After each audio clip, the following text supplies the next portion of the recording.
First, they came for the socialist, and I did not speak out because I was not a socialist. Then, they came for the trade unionist, and I did not speak out because I was not a trade unionist. Then, they came for the Jews, and I did not speak out because I was not a Jew. Then, they came for me, and there was no one left to speak for me. Hatred. It can be defined as an emotional response towards an object, idea, or person. It can be associated with a response of a deep feeling of anger and resentment. One can consider it a miasma that pollutes the lives of many people, a cycle that brings nothing but pain and suffering.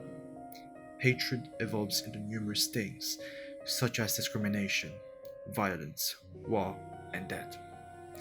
It comes in many forms, notably anti-Semitism.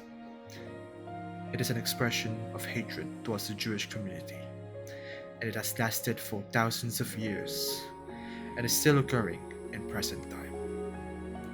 It can be manifested through religious stereotypes, the use of the swastika symbol, and vandalism, but also acts of violence towards Jews. But out of all the hardships they've endured, there was one event that had shook the world, and that is the Holocaust.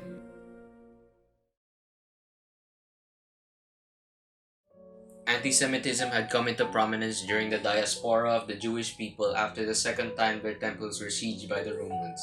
The Jews who didn't die during the sieges were either sold as slaves, relocated around the Roman Empire, or migrated eastward from Rome. Afterward, the Jewish people were in a perpetual state of worldwide exile. A lot of civilizations they lived under systematically oppressed them based on the opinion that they were parasites encroaching on their land. Jewish ghettos existed way before the 20th century. Venice even had an island called Jew Island for centuries. The quieter times of Jewish oppression were generally only limited to racial segregation and inequality of rights. However, sometimes when the people in charge of the civilization they lived under particularly didn't like them, they were oppressed even further. The relatively peaceful Europeans that Jews lived under only saw them as convenient money lending schemes, since Christianity prohibited money lending with interest, and Judaism didn't. They also restricted Jews from farming, owning property, or any other lifestyle but money lending. Then, whenever they made too much money for the higher-ups' liking, they simply took the Jews' money and kicked them out, or made up some new law to invalidate all the debts they were owed. To add salt to their wounds, this is exactly where the money-hungry, big-nosed stereotype of the Jews came from, which with this context was extremely unfair. At this point, there had been 5 genocides against the Jews. First the Babylonians, then the Romans, then the Christian Pope and his Crusaders, then the Spanish Inquisition, until finally, the Holocaust, executed by the Nazi regime. The Nazi Party emerged from the German nationalist, racist, and populist Freikorps paramilitary culture, which prevailed against the communist uprising after World War I. Adolf Hitler capitalized on the anger and resentment felt by many Germans after the war and rose through the ranks of his small German Workers' Party, Nationalsozialistische Deutsche Arbeiterparty, or Nazi for short. The Nazi Party secured their power by outlawing, dissolving, and creating laws against existing and new parties within Germany. Adolf Hitler, the leader of the Nazi Party, undermined political institutions to transform Germany into a totalitarian state. Joseph Goebbels was Hitler's propaganda minister and was responsible for making sure every single Nazi message reached every single citizen of the Third Reich. He was responsible for the strangulation of the freedom of the press, controlled all media, arts, and information. He was also responsible for pushing Hitler into the wars. Heinrich Himmler was the leader of the Nazi paramilitary, the SS or Schutzstaffel, and held most of the responsibility for the Holocaust. Herschel Grinchpan was a Polish Jew who fled to Paris in 1936. His parents, however, were left within Germany and were promptly expelled to Sebastian. After learning of his parents' expulsion into Sebastian, Herschel assassinated Ernst von Rath in Paris. Ernst was the third secretary of the German embassy in Paris, and his death was sued by the Nazi regime as the catalyst for the Holocaust. Von Rath died on November 9, coinciding with the Beer Hall Push, an important date in the National Socialist calendar. The Nazi Party, assembled in Munich for the commemoration, chose to use the occasion to announce the assassination and to fuel the first pogrom against the Jews. The Führer has decided that demonstrations should not be prepared or organized by the party, but insofar as they erupt spontaneously, they are not to be hampered.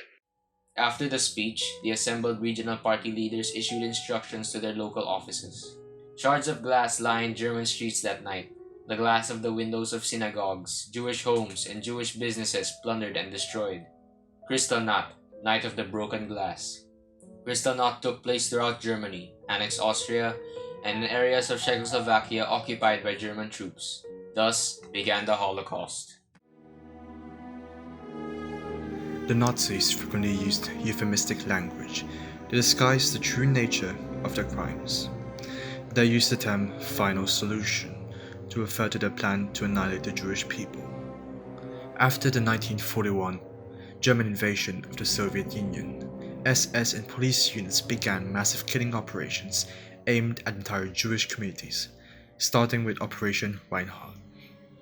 Operation Reinhard was a code name for the German plan to murder Jews residing in the so-called General Government, which was the German zone of occupation in Poland, housing approximately 2 million Jews. To achieve this, the Germans constructed 3 killing centers: Belzec, Sobibor, and Treblinka.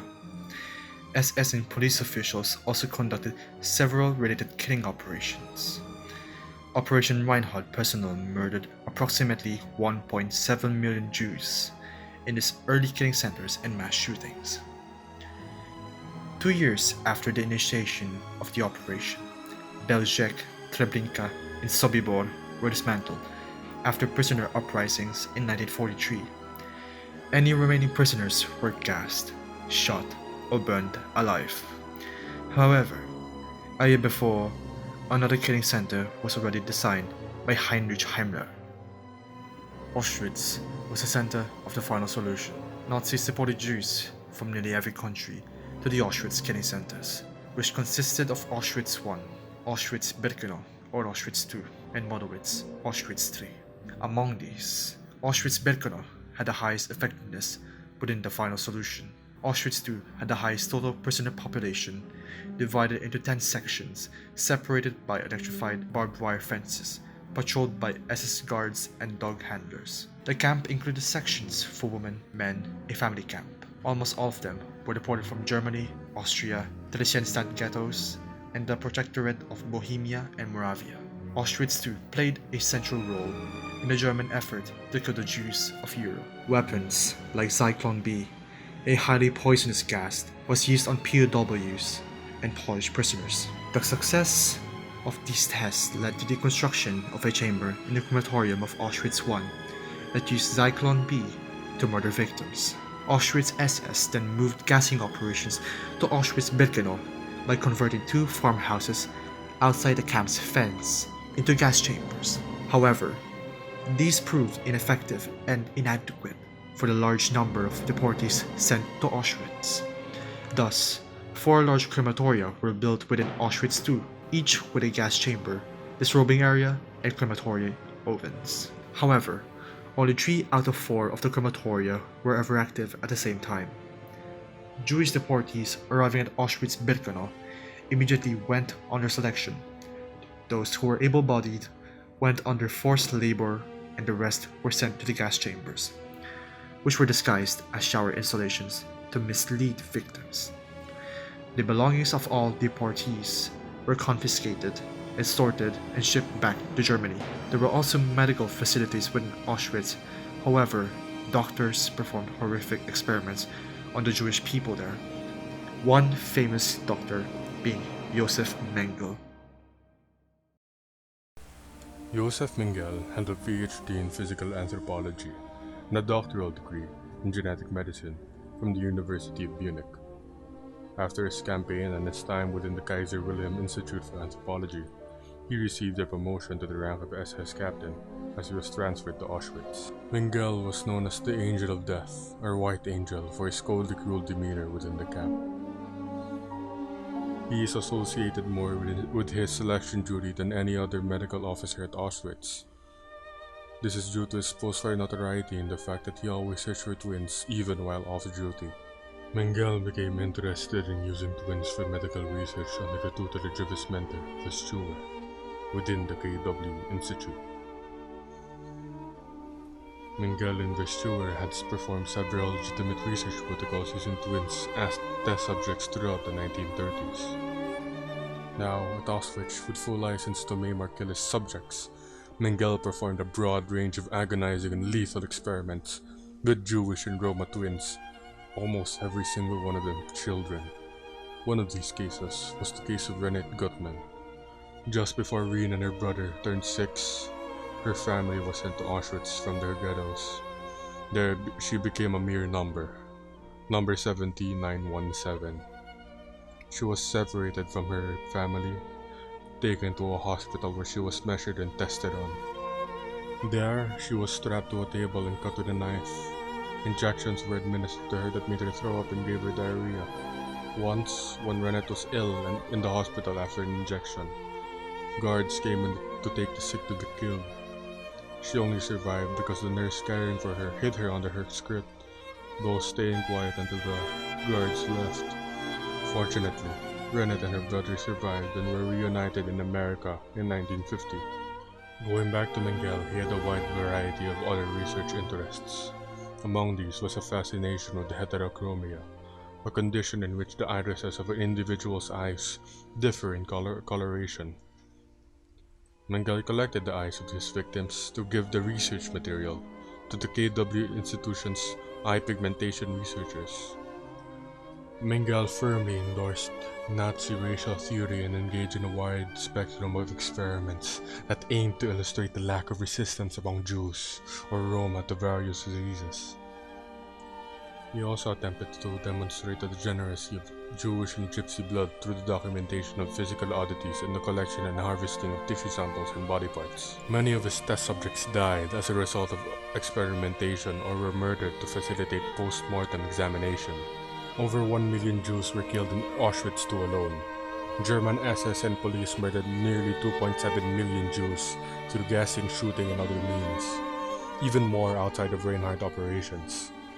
In totality, 6 million Jewish men, women, and children were killed during the Holocaust. All in the name of the sick, twisted justice born out of the hatred that culminated for hundreds of years. What would you have done if you were in the position of Hitler as Nazi Germany lost the war? What would you do in order to win? Hitler's decision of rounding up the Jews, Gypsies, and all the other races he deemed inferior was a fine decision towards his goal. However, what you don't do is kill them. Furthermore, you don't allocate a huge amount of resources towards their extermination while you're losing. Hitler effectively had two choices to stop the final solution: redirect the resources allocated for that towards the war and win, or accelerate the final solution and lose. Historically, he picked the latter option. Why? Why would he do something so incredibly stupid? Humans are not rational. We're not built to act on logical and well thought out decisions. Passion is a strong force that drives humanity, and our passion stems from our basic instincts. People don't always fight for good reasons. Some will say that people only fight for resources. However, it's not always that simple. The Jews have been systematically and irrationally oppressed, exploited, and persecuted for much of their history for very bad reasons. These bad reasons may be cultural, socio-economic, but for many, these bad reasons are personal. For many years, the hate of Jews has always been for the same reason. Jews are seen as a race with too much power, a race that is encroaching on the livelihoods of the people. Jews have too much power in financial markets. Jews have too much control over the global media. Jews have too much control over politics. Jews are hated because of their behaviors and because they deserve it. 6 out of 11 people worldwide think these statements are probably true. Only 38% of the people worldwide have ever heard of the Holocaust. Of that 38%, only 22% think that it was described fairly by history. The Holocaust is the only culmination of the hate of Jews. It's the most extreme manifestation of anti-Semitism, the social prejudice against the view that Jews are greedy and controlling, the use of Jews as scapegoats and as a center of conspiracy theories, these still haven't gone away even after the Holocaust happened. Most people haven't even met any Jews. They make up 0.2% of the population and have even less power than many other religions and races.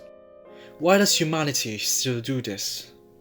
It is because we need something to blame for perceived injustices, with the fact that it is simply easier to attribute the evils of the world to an entity or group, instead of the actual underlying causes that will take a lot of work to dismantle or fix.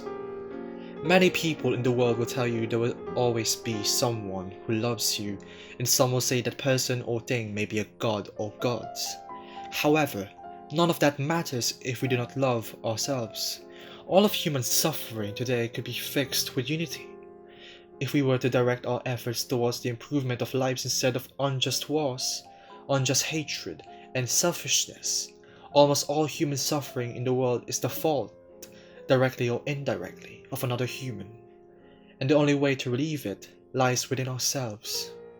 People will always draw lines in which one has to take sides. It is always us and them, and it's the same thing with perceiving racism and discrimination. Our side has never done anything like this. It's theirs. This mindset is dangerous. You must confess your and yours faults and strive to relinquish them. If you and yours have ever done wrong towards those who do not deserve it, you must find this, lest you are not any better than those who you accuse. Do not flinch from things that might destroy your beliefs about your side, about you, about your beliefs. The thought you cannot think controls you more than the thoughts you speak aloud. Relinquish the emotion which rests upon a mistaken belief and seek to fully feel an emotion that is true. Be light. Let the winds of evidence blow you towards whichever direction. Beware lest you fight a real God. Retreat against evidence, grudgingly conceding each foot of ground only when forced, feeling cheated. Surrender the truth as quickly as you can. Do this the instant you realize what you are resisting. Be faithless in your cause and betray it to a stronger, a better enemy. If you regard evidence as a constraint and seek to free yourself, you sell yourself into the chains of your whims. You cannot make a true map of a maze sitting down, eyes shut, and drawing lines upon paper on impulse. You must walk through the maze, draw lines according to what you can see. And be humble. To practice humility is to take specific actions in anticipation of your own errors. When you are wrong, do not be afraid to confess your own fallibility. However, to confess your fallibility and then do nothing about it is not humble. It is boasting of your modesty. Learn from your mistakes and prepare for your future errors. To be human is to make 10,000 errors. No one in this world achieves perfection. Lastly, be open. Every single life is a myriad of emotions and is beautiful. To extinguish that out of a paltry and unfounded feeling such as hatred is wrong. It has long been a dream of humanity to seek out the stars and spread ourselves among the stars. To be free from the shackles of misery and death cannot become reality without unity, without the universal declaration of the importance of human dignity, rights, and striving for the common good.